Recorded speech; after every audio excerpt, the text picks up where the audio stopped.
Преди няколко седмици международен одит в българската енергетика ще се проверяват всички дружества по веригата, като идеята е да се установи кои са проблемите в енергийния сектор с цените и какво може да бъде направено, за да дадат потребителите максимално облегчение в високите сметки на монополите. Ще бъде направена оценка на целия сектор. Страната ни ще получи и техническа помощ за разделянето на Националната електрическа компания от електроенергийния системен оператор. Още подробно си очаквайте в следващите емисии. Димитър Нестев за проверките в енергодружествата. Благодарим ти за това включване. Месец и половина Президентът Плевнелиев бил подслушван при сформирането на служебното правителство, а президентът Първанов при основаването на формацията АБВ. Незаконните СРС-та били използвани още срещу Станишев, Сидеров, Костов и Доган, както и срещу финансовия министър Симеон Дянков. Подслушвана е дори еврокомисар Кристалина Георгиева, твърди сигналът, който Станишев първо разказа на медиите, а след това занесе и на главния прокурор. Твърденията, които се съдържат в този сигнал, който е адресиран до мен, са шокиращи и са много тревожни. В този сигнал е описана цялостна една технология и система, която според сигнала е функционирала вътре в МВР, точно в част от СДОТО, и са посочени конкретни имена. В анонимния доклад е описана схема, в която по нареждане на бившия вътрешен министър е изпращан екип със специална техника в оборудван автомобил, с която без разрешение от съдия са използвани специални разузнавателни средства. Ако има съмнение, то трябва да бъде разсеяно. Единствено прокуратурата може да го направи. Тук се подслушват действащи президенти, господин Станишев. Как смятате, че става? Само Цветан Цветанов пък отрече обвиненията и ги нарече лъжа. С днешната серия лъжи от Сергей Станишев, която постави началото и тона на предизборната кампания, очевидно е, че БСП ще разчита отново на компромати, анонимки и черен пях.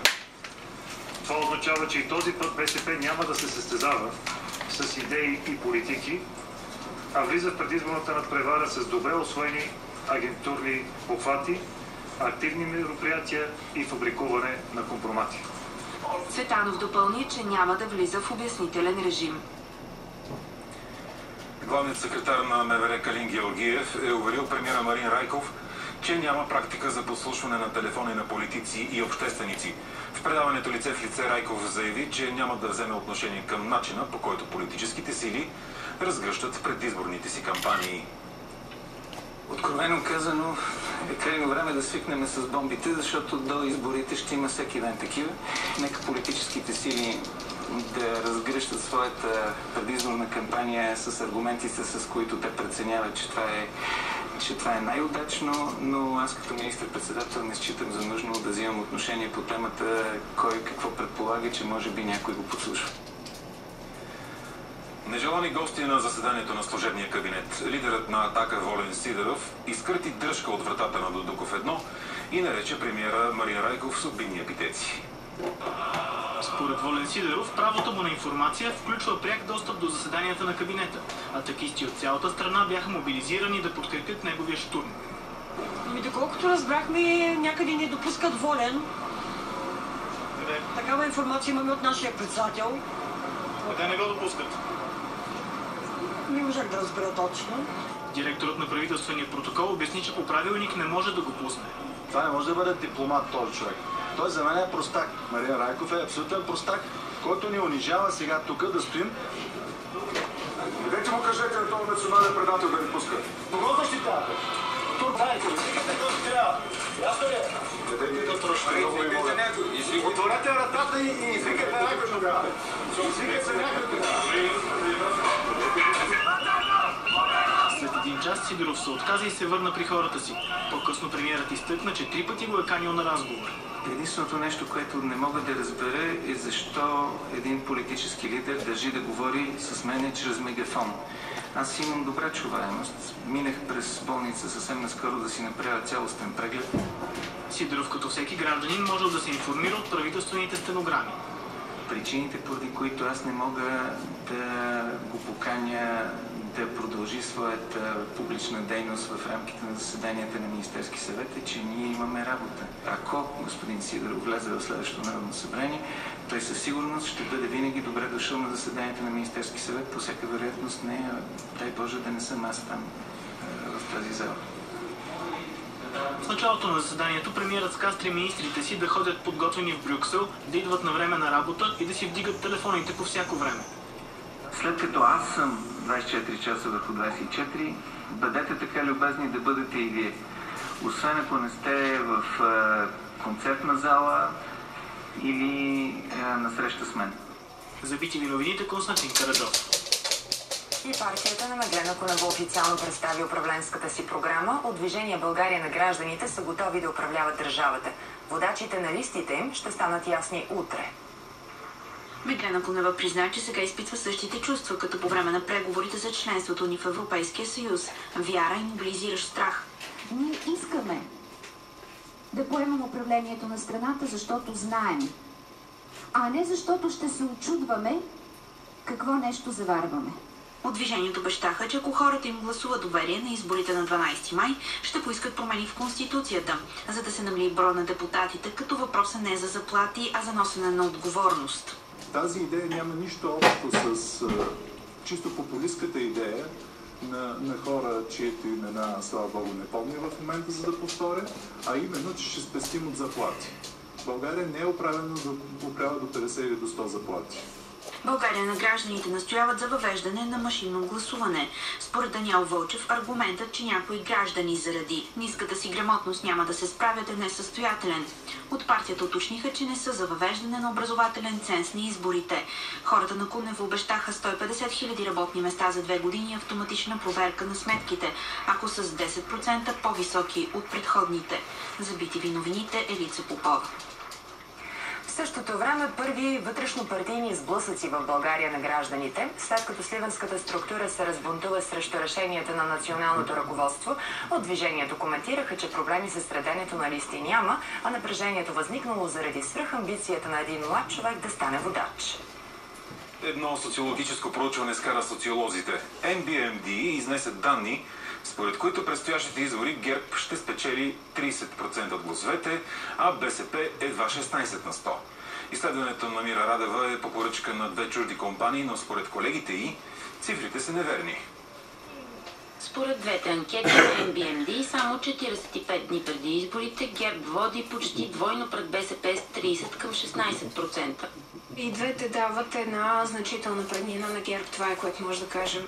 В момента едното е 27 към 13,5, 13-14, другото е 30, както казвате, към 16. Другите социологически агенции обаче изразиха съмнение в достоверността на този резултат. Не само не са реалистични, са смешни. Типа информационна агенция ЕЖК на жена Каса. Според Радева обаче публикации в този стил тепърва предстоят. Аз, когато получих тези данни, това е нормална професионална реакция, така се свързах с колеги и се оказа, че и много други колеги получават подобни резултати. От Медиана обаче смятат, че подобни проучвания имат за цел да се мобилизира конформисткия вод, който по принцип следва победителя. Тяхната версия за съотношението на силите е друга. Практически паритет. Към момента че ще бъде много трудно на който и да било да състави правителство след тези избори. Останалите проучвания дават на ГЕРБ резултат в границите от 19,7% до 21,3%. BMD пък дава над 5% и на евентуална партия на протестиращите. За BTV новините Десислава Ризова. До тук с политическите новини от нашата страна. Ето какво следва по BTV в четвъртък вечерта. В Перник опитаха да оберат банка с чук. Родители със свои правила как се чака на опашка. Пряко включване за началото на записването за първи клас. Най-сетне облегчение за жителите на Кипър. Днес по обед банките в страната бяха отворени и пред вратите им се извиха дълги опашки. Парите бяха доставени на трезорите при драстични мерки за сигурност. Каква е ситуацията на острова? Ще разберем сега от нашия международен редактор Валентин Костов. Добър вечер. Добър вечер. Най-сетне за последните близо 2 седмици кипърците се видяха с малко пари. Тези пари пристигнаха късно снощи със специален полет от Франкфурт, където са хранилищата на Европейската централна банка. Пратката е била описана като доставка на ценни книжа, за да бъде избегнато всяко подозрение и нездрави интереси. След като самолетът кацне на летище Никозия през нощта, под конвой от тежко въоръжена полиция, огромните контейнери, пълни с банкноти, различни купюри на стойност близо 5 милиарда евро, бяха доставени в Кипърската централна банка. След това трезорите и банкоматите бяха заредени с свежи пари. Така от днес лимитът за тегляне в брой е повишен от 100 на 300 евро на ден. Отпадат частично и някои ограничения пред банковите операции. Кипър преживя без банкови операции с лимит за тегляне от банкомат до 100 евро на ден точно 12 дни. На опашки пред трезорите се наредиха най-вече възрастни хора, които нямат дебитни карти, както и бизнесмени за извършване на банкови преводи. Заради оставащите ограничения за банковите операции, хората продължават да недоволстват. Не може да се живее по този начин. Не могат да ти казват с колко пари да живееш или с колко пари да подреждаш живота си. Те не знаят от какво се нуждаеш. Дали живееш сам или си семейен, дали имаш 10 деца или имаш да изплащаш ипотека. Всеки, който има пари в банка, се притеснява. И тези, които имат много пари, и онези, които имат малко. През изминалите близо 2 седмици най-тежко пострада бизнесът поради невъзможността да се извършат големи банкови транзакции. Както виждате, щандовете зад мен са празни, защото повечето компании и доставчици не приемат чекове и искат само пари в брой. За себе си съм сигурен, че дори след като отворят банките, няма да стъпя повече там, защото им нямам доверие. Все още не е уточнен размерът на налога върху влоговете. Според кипърските медии, той може да достигне до 35% за вложителите на най-големия трезор – Банка в Сайпрас. Положението е много зле и ще става още по-зле. За мен от тук нататък ще е още по-тежко, защото имам семейство, което зависи от мен, а загубихме много пари. В сила остават редица ограничения при банковите транзакции. До 2 април ще бъде спряна и търговията на фондовата борса. Какви са тези ограничения и как се отразяват на бизнеса? Едно от тези ограничения е пътуващите зад граница да не могат да носят в себе си повече от 1000 евро. Банковите операции с кредитни карти и дебетни карти пък са ограничени до 5000 евро на месец. Същевременно транзакциите над тази сума трябва пък да получат специално одобрение, което естествено затормозява между фирмените отношения. Видно е, че тези рестрикции противоречат на основните принципи на Европейския съюз. И затова днес Европейската комисия призова или по-скоро изрази желание тези рестрикции да отпаднат колкото се може по-скоро. Но и за Брюксел и на кипърските власти е пределно ясно, че без тези ограничения в банковата система щеше да настъпи хаос. И в допълнение накрая искам да отбележа, че и политиците дават, макар и малък, принос в решаването на кризата. Днес президентът обяви, че намалява заплатата с 25%, с 20 на 100 се орязва заплатите на членовете на правителството и всички те солидарно се отказват от традиционната 13-та заплата. Благодарим ти, Валентин Костов, с анализ на ситуацията в Кипър. Италия все още в очакване на правителство. Днес изтича крайния срок, даден на лидера на левицата Пиер Луиджи Барсани да сформира кабинет. И до този час обаче той не е обявил дали е намерил партньори за коалиционно управление на страната. Появиха се слухове, че Берсани може да получи отсрочка до утре, ако има шанс да договори коалиция. Той се опита да спечели на своя страна сенаторите от гражданското движение на комика Бепе Грило, като заяви, че само психично болен човек може да иска да стане премиер на страната в такъв момент и той е готов да поеме тази огромна отговорност. Грило обаче категорично отказа да подкрепи левите. Консерваторите на Силвио Берлускони са готови за общо управление, но Берсани не е склонен да се коалира с бившия премиер. Анализатори не изключват възможността за нови парламентарни избори на есен.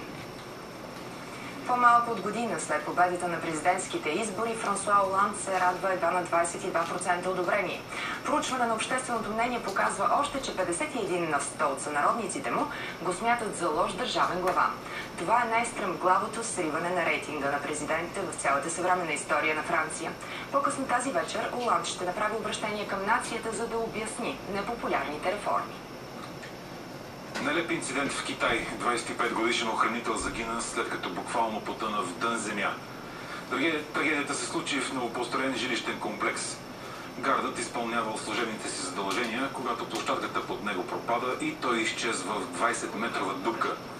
Според жителите на квартала, пропадането се дължи на изкопни работи за строежа на нова сграда в съседство.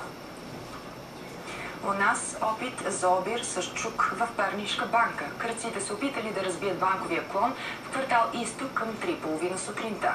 Обирджиите разбили стъклената врата на офиса. От банката съобщиха, че грабежът е неуспешен и няма липсващи пари. Банката остава затворена през целия ден. Бях будна.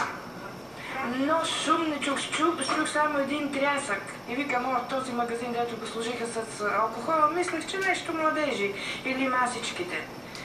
И от тук нататък махнах перденцето и погледнах, полиция, младежи, така като вас, момчета имаше. Миналата година на същата улица беше разбит съседен банков клон. Тогава кръците се опитаха да извлекат банкомата с микробус. Обирът също беше неуспешен. Делото Белнейски приключи и на втора инстанция. Пловдивският апелативен съд ще обяви решението си до месец. До момента единственият подсъдим за убийството на двете сестри Лазар Колев има доживотна присъда без право на замяна, постановена от Пазарджишкия окръжен съд. Делото стигна до Върховния касационен съд след 2 осъдителни присъди, но беше върнато от висшите магистрати за изясняване на някои факти по казуса. Най-проблемен е бил достъпът до обществена информация в енергетиката по време на кампанията за референдума, показва доклада на програма Достъп до информация за 2012 година. Оттам настояват за специален орган, който да следи спазването на закона. Постоянен проблем е достъпът до информация за договори между държавни и частни фирми. За информация за разходите на правителствения авиоотряд 28 в момента се водят поне 4 дела. Като най-голям пробив в предоставянето на лични данни се посочва случая, при който заради конкретно разследване на службите е предоставен списък на лицата, включени в метадонови програми. Напредък се отчита при достъпа до информация за монополистите и топофикационните дружества. Отново катастрофа с ученически автобус, за това след малко и още от репортерите на BTV новините днес. Няколко маршрутни линии са пред закриване. В BTV новините ще ви покажем какво е бъдещето на маршрутните превози. Вандали в най-дългата пещера в България. Защо човек разрушава създаваното с векове от природата? Недостиг на места за първолаци в най-предпочитаните училища. Напрежението сред родителите расте, опашките за записване се увеличават с всеки изминал ден. И в този час родители стоят пред Софийското 107 училище, за да не изпуснат реда си за подаване на документи. То започва утре, но списъкът с чакащи се прави от 3 дни. Оттам сега включваме Рада Домощиева. Добър вечер, Рада. Добър вечер. Може би виждате зад гърба ми продължават да стоят родители на опашка. Те се събират тук пред кварталното кафене и чакат, ще останат тук и цяла нощ. Ще чакат в колите. В тези коли трета нощ ще прекарат тук пред училището в чакане на записването, което ще започне утре. А всичко това се прави заради училището, 107 училище, специализирано.